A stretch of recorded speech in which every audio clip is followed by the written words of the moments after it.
फिर वक्त तेज़ी से गुजरता चला गया और फिर वो दिन भी आ गया, रस्म मेहंदी का दिन। सब इतना खुश हो रहे थे। और जब अबीर की बहन इज़ना इतना खुश हो रही थी, जब उसने कहा भाभी आप बहुत प्यारी लग रही हैं मायों के सूट में, भैया आप भी बहुत अच्छे लग रहे हैं, फिर शादी का दिन आया और वाकई में इज़ना ने और मेरी बहन ने बहुत ज़बरदस्त ड्रेसिंग की हुई थी। सब ने मुबारकबाद दी। फिर वलीमा हुआ। उसके बाद फिर जब भी मैं तैयार होती आंटी इतना खुश होती, ढेरों दुआएं देती, तुम दोनों खुश रहो, सलामत रहो, आमीन। अंकल खुश होते मुझे देख के, मेरी प्यारी सी बेटी खुश रहो। और जब भी हम लोग तैयार होते, इसना हमारी पिक्चर्स लेती, भाभी इतनी प्यारी लग रही है ना, आपने साड़ी पहनी हुई है शॉकिंग सूट में, भैया आप भी बहुत अच्छे लग रहे हैं। मैं जब भी तैयार होती और मैं फ़ील करती थी जैसे अबीर मुझसे बहुत खफा हैं। और फिर जब मामा के घर गए, मामा ने भी बहुत सारी दुआएं दी। मामा इतना प्यार कर रही थी, मामा ने बहुत सारी दुआएं दी।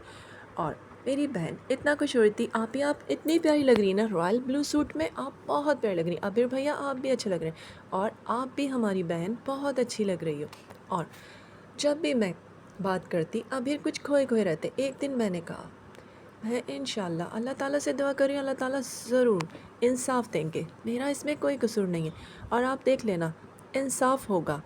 उस पिक्चर्स के बारे में मैं कुछ नहीं जानती। और एक दिन जब मैं अपनी दोस्त के यहाँ गई, कैसी हो तुम? मैं बिल्कुल ठीक हूँ यार। मुझे याद आया तुम्हें मैंने अपनी भाभी और भैया की पिक्चर्स तो दिखाई नहीं जो निके की। हाँ हाँ तुमने बताया था निकाह हुआ था।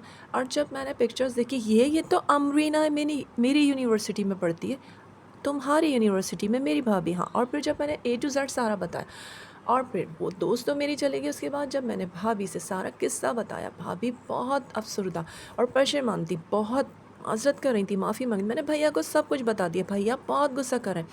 और जब मैं माफ़ी मांग रही थी और जब मैं गई वहाँ माफ़ी मांगी, मुझे प्लीज़ माफ़ कर दें, तुम जानती हो तुमने क्या किया, एक लड़की की ज़िंदगी बर्बाद करनी चाहिए, तुमने क्या किया सुहान के साथ।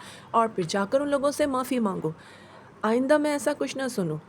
मैं तुम्हें ज़िंदगी में अब एक चांस देता हूँ। इस तरह मुझे वाकई बख्श दिया था, वरना डिवोर्स हो जाती। और फिर जब मैं गई हाथ जोड़ के माफ़ी मांग रही थी, प्लीज़ अर्शमा मुझे माफ़ कर दो, तुमने तो कोई कसर नहीं छोड़ी थी बर्बाद करने में, सुहान को बदनाम किया, मुझे बदनाम किया, मुझे प्लीज़ माफ़ कर दो, अबीर मुझे माफ़ कर दो, तुम माफ़ी के लायक नहीं हो, तुमने जो कुछ किया। मैं कितना बुरा समझता रहा अर्शमा को, ज़ोहान को, प्लीज़ मुझे माफ़ कर दो। मैं हाथ जोड़ के माफ़िया मांग रही थी। मेरा घर बच गया, डैड को हार्ट अटैक हो जाता अगर डिवोर्स दे देते, अगर मेरे ससुराल वाले। हाँ वाकई में तुमने सही नहीं किया, लेकिन हमने तुम्हें माफ़ किया, तुम अपनी ज़िंदगी में खुश रहो।